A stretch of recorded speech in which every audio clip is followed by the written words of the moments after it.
নিচে রবাসর ঘরে থাকবো। দেখি দেখি কার হাতে স্পর্ধা আমার কাছ থেকে রবীন্দ্র জেতমা ছিনিয়ে নিয়ে যায়। তাই এই মুহূর্তে ওই রবাসরের ধারে আমি দাঁড়িয়ে থাকি, পাহারা দিয়ে দেখি দেখি কে আসে জীবাত্মা নিতে।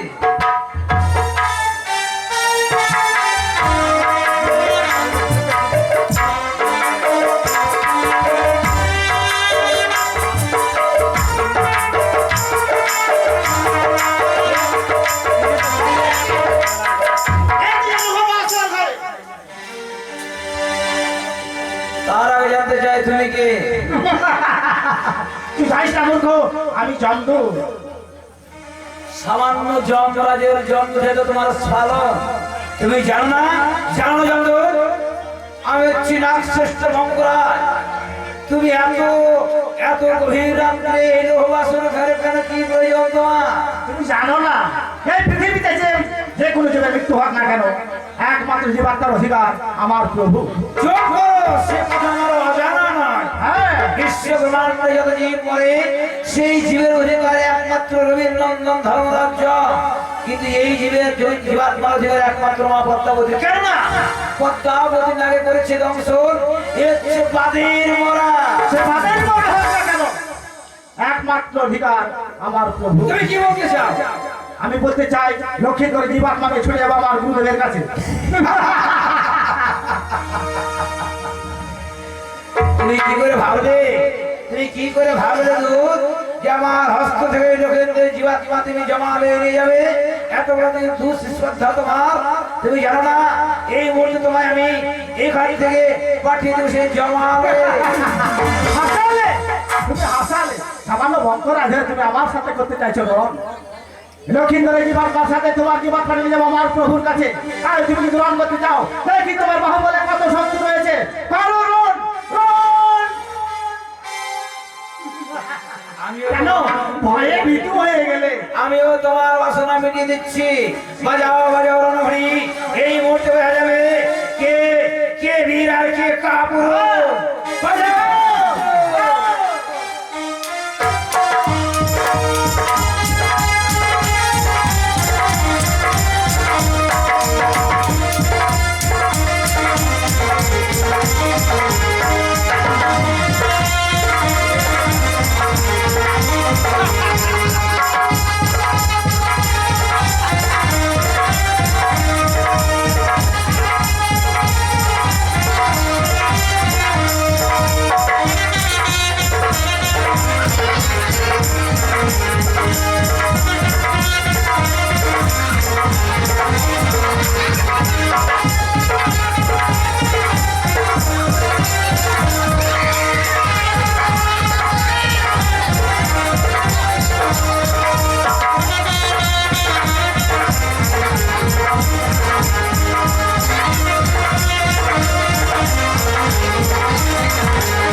লক্ষ্মীন্দর জীবাত্মা হচ্ছে এই মুড়ে দেখো কত তুমি ধরিয়াছ রন। তুমি পর্বত মারিব মস্তকে, দেখো তুমি পর্বতের আঘাত কি করে সহ্য করো। তুমি পারবে না। এই দেখো আমি লক্ষ্মীন্দরের জীবাত্মা নিয়ে চলে যাচ্ছি আমার গুরুদেবের কাছে।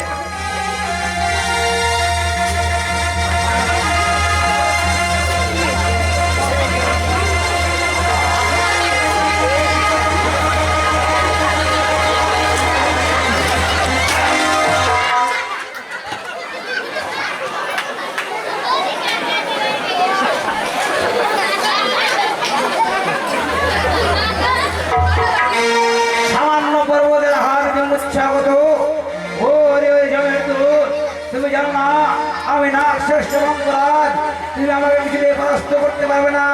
তাই ফিরে যাও, ফিরে যাও তুমি মায়ের কোল থেকে।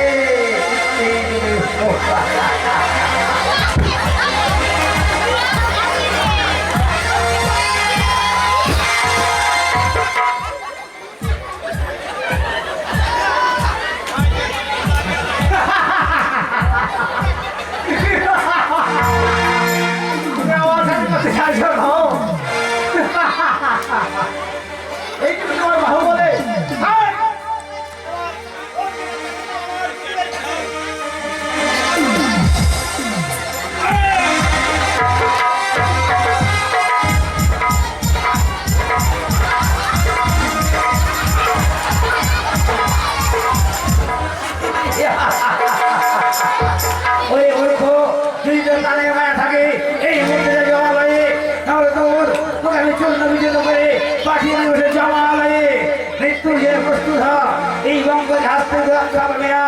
ওরে ওরে ওরে দুরাচার, এই মধ্যে তার যুদ্ধের সাথ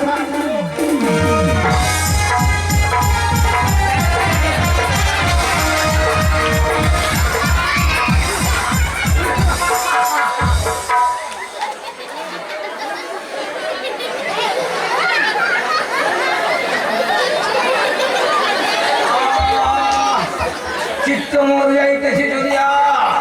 ওরে দুরাচার, তোকে যদি আমি কি জানি, সে ভয়ে ভীত হয়ে পালিয়েছে, সে জমাল হয়ে। এত স্পর্ধা আমার হাত থেকে একটু করে জীবন ছিনিয়ে যায়, আমিও দেখতে চাই।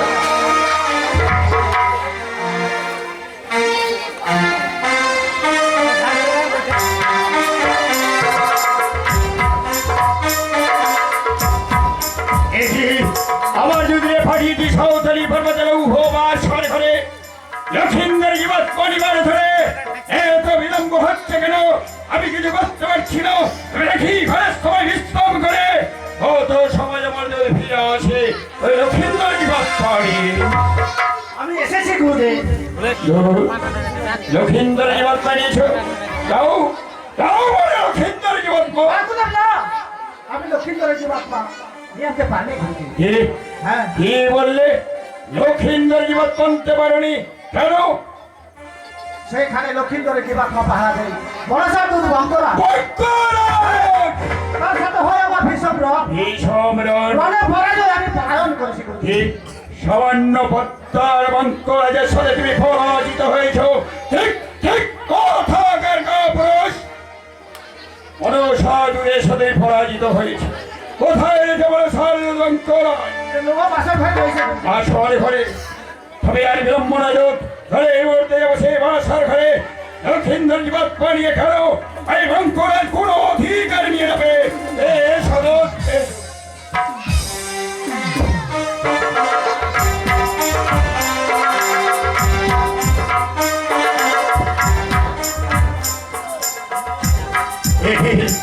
বঙ্করাজ, বঙ্করাজ, লক্ষিন্দর জীবত পানিয়ে তুমি এই বাসর ঘরে বিশ্রাম করেছ। তুমি যাও যাও বলে লক্ষিন্দর জীবত। তুমি এসেছো আমার পদ্মাবতী। আমি আমি ওই জমকাদের জমকে আমি পরাজিত করে তাড়িয়ে দিয়েছি মা। কোথায় মা পদ্মাবতী? এই এই কি রবীন্দ্রনন্দন ধর্মরাজ্য বৃথা তোমার অনুচর এসেছিল এই রোহবাসর ঘরে, তাকে আমি চুলের মুঠি ধরে পদাঘাত করে তাড়িয়ে দিয়েছি। কেন এই জীবাত্মা একমাত্র মা পদ্মাবতী। তুমি এসেছো কোন সাহসে? বঙ্করাজ, হয়তো তুমি জানো না হে লক্ষিন্দর জীবত পান অধিকার একমাত্র অভিনন্দন ধর্মরাজ্য হবে। বঙ্গরাজ কোনদিন মিথ্যা কথা বলে না। এ হচ্ছে বাদের মরা বিধাতা আছে। দেখুন দ্বাদশ খরচা পূর্ণ হলে মা পদ্মাবতীর কথা অনুসারে হবে তার মৃত্যু। দাদাই করিয়াছে লিখনে রাজবচ্চ পূর্ণকাল হইলে সর্বাঘাত হইবে মৃত্যু। তাই তো সেই জীবত্তার অধিকার একমাত্র অভিনন্দন ধর্মরাজ্য হবে।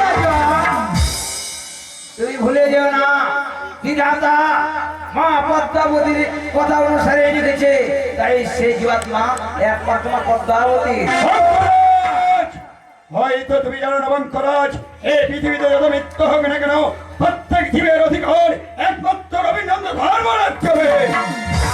ধর্মরাজ্য এক বিন্দু রক্ত মাংসের মধ্যে থাকতে কিছুতেই এই জীবাত্মা তুলে দেওয়া তোমার হস্তে।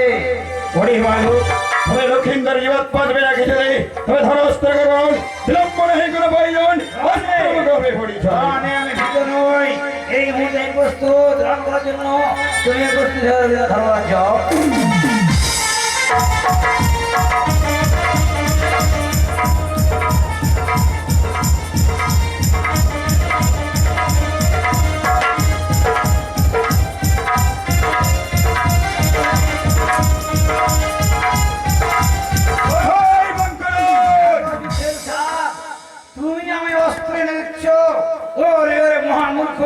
দুরাচার পাপিষ্ট এই মুহূর্তে বিলম্বনে কোনো প্রয়োজন। ধর্মরাজ্য প্রস্তুত হয়ে যাও। আয় হোক তোর।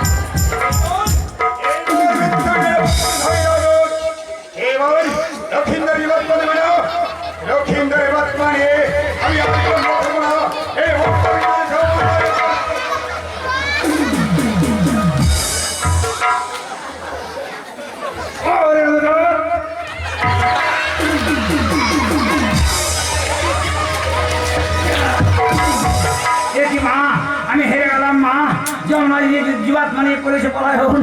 ও মা, তুমি রক্ষা করো মা। কোথায় মা?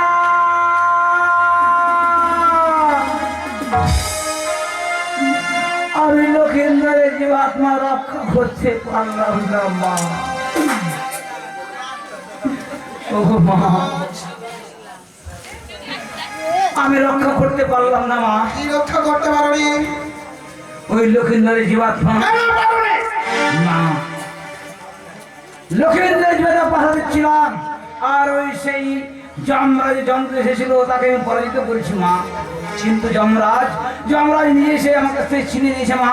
তুমি ভুলে যেও না মা, যমরাজের অটল শক্তি, তার শক্তির কাছে আমি কিছুই নয় মা। যমরাজের বাহুতে অটল শক্তি রয়েছে বলে কাপুরুষের মতো ছড়ে এসেছে যমরাজের সঙ্গে রণক্ষেত্রে পরাজিত হয়ে আমার নিকটে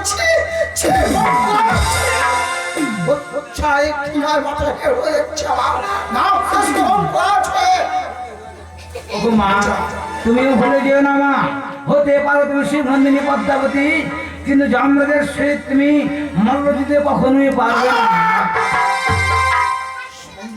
কথা বলে মন্ত্রাজ, হ্যাঁ মা, বলতে পারো ওই রবীন্দ্রনাথ ধর্মরাজ্য লক্ষিন্দর জীবাত্মা কবচ করে কত দূরে মনোবিক্রম করেছে। নিকটেই রয়েছে মা, এসো মা, তুমি আমার সঙ্গে আসো। বেশ, চলো মন্ত্রাজ, চলো।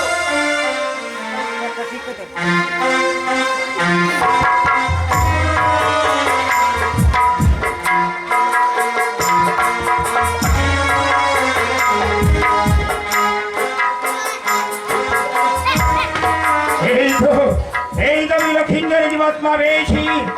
হয়তো আমি যদি বিলম্ব করি ওই দেবত্তাবতী হয়ে পিছন থেকে করবে না, আমি আর বিলম্ব করবো না। এই মুহূর্তে আমি সেই লক্ষিন্দরের জীবাত্মা নিয়ে নিজের ধর্মরাজ্য অত সহজে নয়, জীবাত্মা কিছুতেই নিয়ে যেতে দেবো না মা। সে দেখো মা, চোরের মতন রবীন্দ্রনন্দন ধর্মরাজ্য জীবাত্মা নিয়ে করেছে পলায়ন। লক্ষিন্দর জীবাত্মা শরীরের মতো চুপি চুপি করে নিয়ে যাচ্ছ, লজ্জা হয় না তোমার? শরীরের মতন আমি লক্ষিন্দর জীবাত্মা নিয়ে যাচ্ছি না, ভয়ে তোমার দুয়ের কাছ থেকে ছিনিয়ে নিয়ে যাচ্ছে আমার জমালে। লক্ষিন্দর জীবাত্মা আমার হস্ত করে দাও। লক্ষিন্দর জীবাত্মা তোমার হস্তে কেন? আদিতে হবে লক্ষিন্দর জীবাত্মা একমাত্র অধিকার, একমাত্র আমার। হয়তো তুমি জানো না, এই পৃথিবীতে দমিত্ব হোক না কেন, প্রত্যেক জীবের অধিকার একমাত্র ধর্মরাজ্য। আমি আমার কার্য সফল করার জন্য লক্ষিন্দরের অনুসরণ করেছি। হয়তো তুমি জানো না, বিধাতা লিখেছে পাদবচ্চ পূর্ণ কাল হয়ে সত্যাঘাত হয়ে মৃত্যু, এই জীবত্তার অধিকার একমাত্র ধর্মরাজ্য। তোমার কথা মতো নয়, আমি জানতে চাই তুমি লক্ষিন্দর জীবাত্মা আমার হস্তে। আমি লক্ষিন্দর জীবাত্মা আমি কিছু দিয়ে দেবো না। আমার হস্তে রেখে ছিনিয়ে নিবি, ধর হস্তে কারণ শুরু হোক যুদ্ধের বাস্তা শুরু।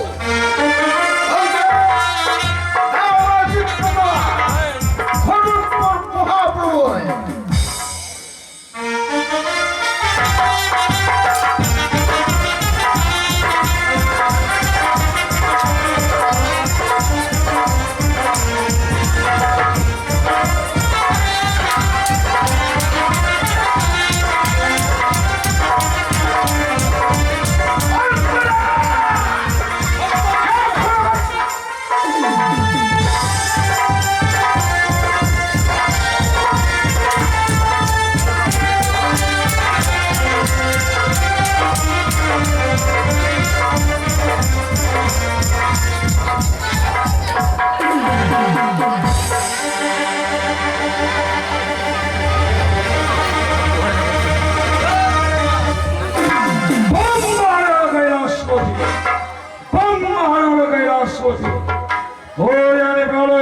শৈলেশ্বর আমাদের তোমাদের কেন কেন সারগমাত্র বাজার জীবন করছে ধরধর বুঝিয়াছি মাত্র নামে পদ্মাবতীর সঙ্গে রবি নন্দন ধর্মরাজ্যমে বাঁধিয়াছে তাই সারগমাত্র বাজার জীবন করছে ধরধর রবি নন্দন ধর্মরাজ্য যদি দমদণ্ড ধারণ করে পৃথিবীর মুখে প্রলয় সৃষ্টি হবে তাই এই মুহূর্তে যাব সেই রণক্ষেত্রে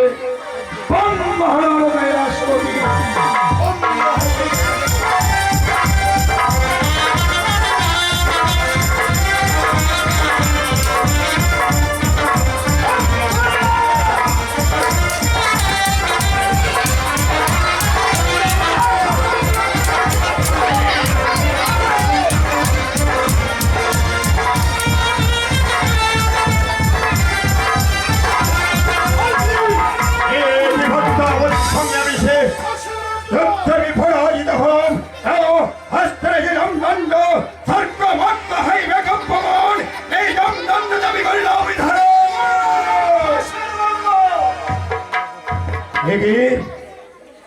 পদ্মাবতী আজ তুমি যুদ্ধে পরাজিত হয়ে ইছর হয়ে যাবেন এক পাশে করলে বন্ধন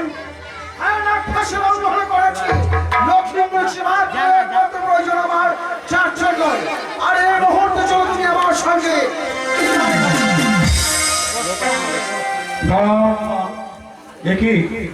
রবি নন্দন ধর্মরাজ্য তোমায় কে বা করেছে নাক পাশে বন্ধ অভিযোগে প্রণাম হয়ে সচিবতী লাল পদ্মাবতী পিছনে যাবে করেছে এক পাশের বন্ধ পদ্মা তার নাক ফাঁস বচন করে দেব অঙ্করাজ মুক্তি করে নাক ফাঁসে বন্ধন থেকে এবার তুমি শঙ্করাজ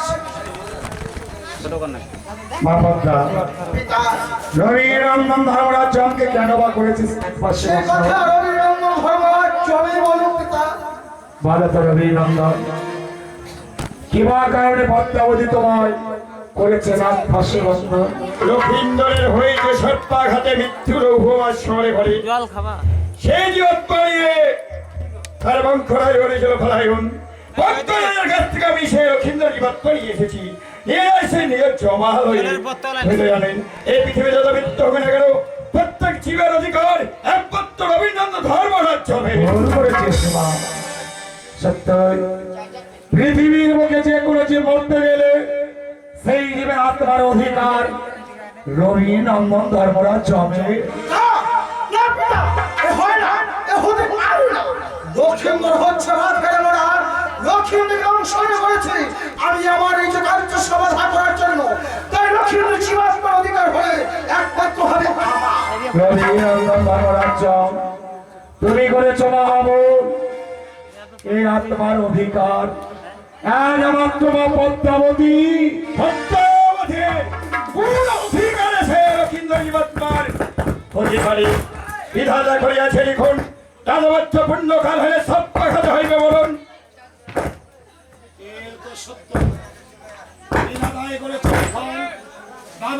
হইবে মরণ তাই এই আত্মার অধিকার স্বয়ং রবি নন্দন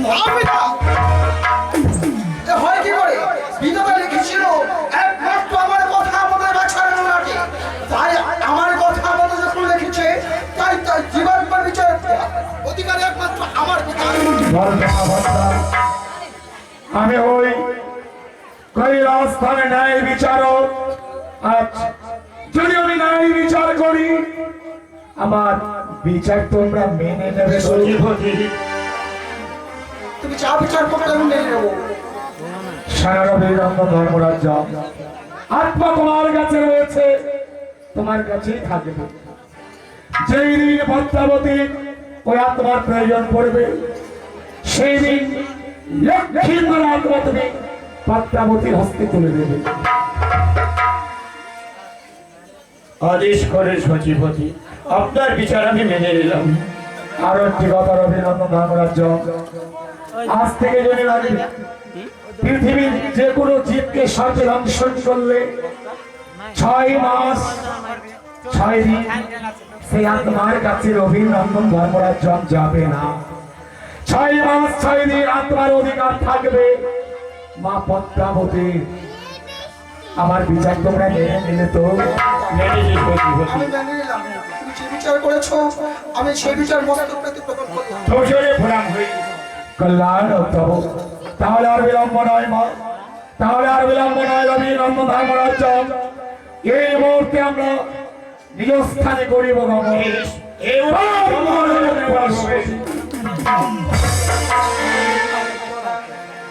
এই তোরার মুখে এসেছিলাম এই দেবী হয়ে, এমন দেবী হয়ে এসেছি ধরা মা হয়ে সন্তানের চোখের জল ছাড়া জন্য আমি কিছুই দিতে পারছি না। যেগুলো ছিল আমার প্রধান ভক্ত, আমার চরণে পুরা দিয়ে চরণ গ্রহণ করত না, আর আমি লক্ষ্য হয়ে ভক্ষণ করলাম নিজের সন্তানকে। লক্ষ্মীরা ওই অভিমান করছি আজ হইতে তোর যন্ত্রণা করে আমি ভবনীরা শাসন করে দিলাম, তোর ভবনীরা শাসন করে দিলাম। আমি তো বেহুলার নয়ন বিদ্যা পরিশ্রম করেছিলাম, যে মায়ানিকায় নির্মিত করেছিলাম বেহুলা বাড়িকে, ওই মায়ানিকা যদি আমি ফিরে না আনি বেহুলা জেগে উঠবে না, বেহুলা জানবে না তার প্রতি কি হয়েছে। বেহুলা, এ বেহুলা, ওরে কত নিদ্রায় থাকবে তুই, নিদ্রা বন্ধ করে দেখ, দেখ চার চরণে চাকে মা বলে পুষ্পাঞ্জলি দিয়ে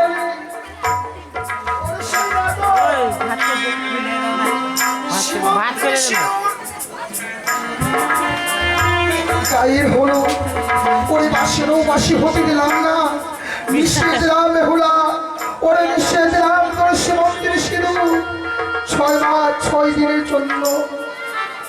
সরকার কত নিদ্রায় থাকবে তুমি তোমার চোখরায়,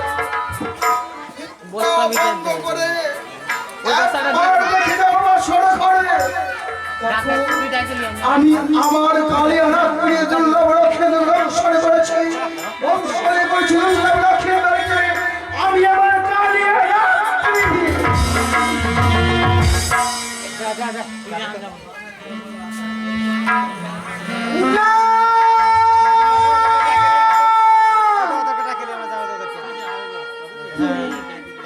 কি আমার স্বপ্ন যুগে জানিয়ে গেল ওরে বেহুলা আর নিদ্রায় থাকিস নে, তোর স্বামীকে পদ্মার কালভুজঙ্গে দংশন করেছে। একটি আমার বছর ঘরটি অন্ধকারে পরিণত।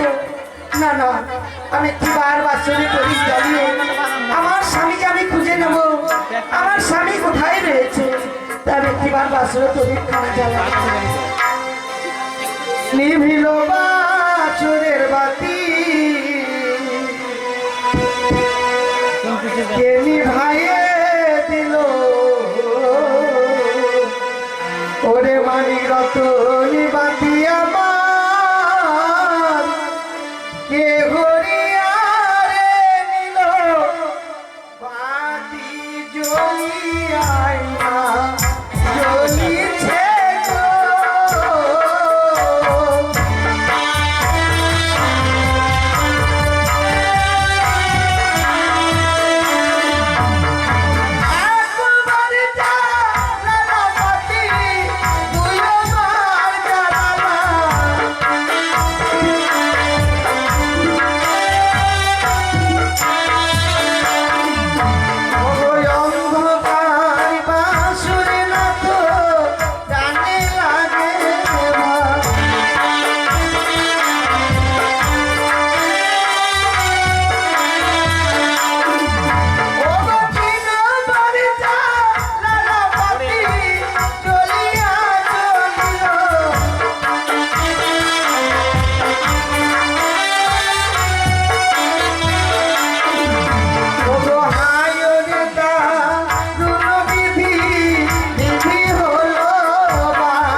দ্বিতীয়বার বাতি জ্বালালাম, আমার বাতি যেন তবেই জ্বললো।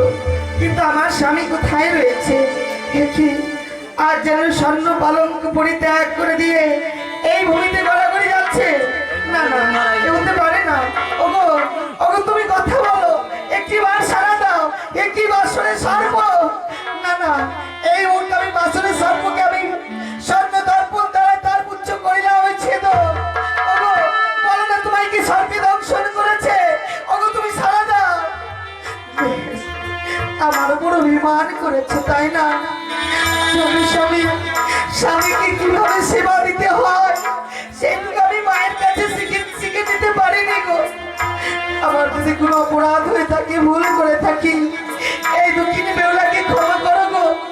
আমায় তুমি একটিবার ক্ষমা করো। দেখি আমার স্বামীর পরিশ্রমতে যেন শ্রুতি ধারা বয়ে যাচ্ছে। না, এ হতে পারে না। তারা কি সত্যি আমার স্বামীকে সর্প দংশন করেছে? ওগো ওগো, কথা বলো। না! ওগো সারা দাও, একটিবার তুমি কথা বলো, একটিবার বেহুলা।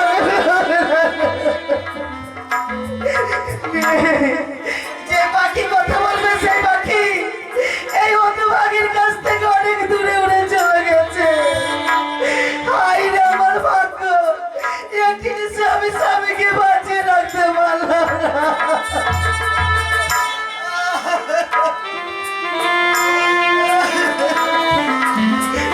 মিত্রা দেবীর শীতল কোলের স্বামী ওর জন্য আজ ঘুমিয়ে গেছে।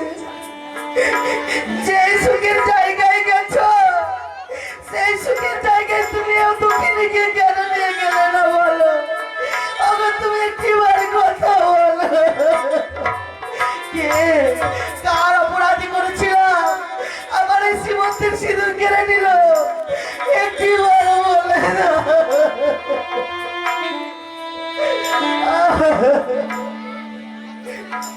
হায় রে আমার ভাগ্য, ভগবান এমন সুখ দিয়েছিল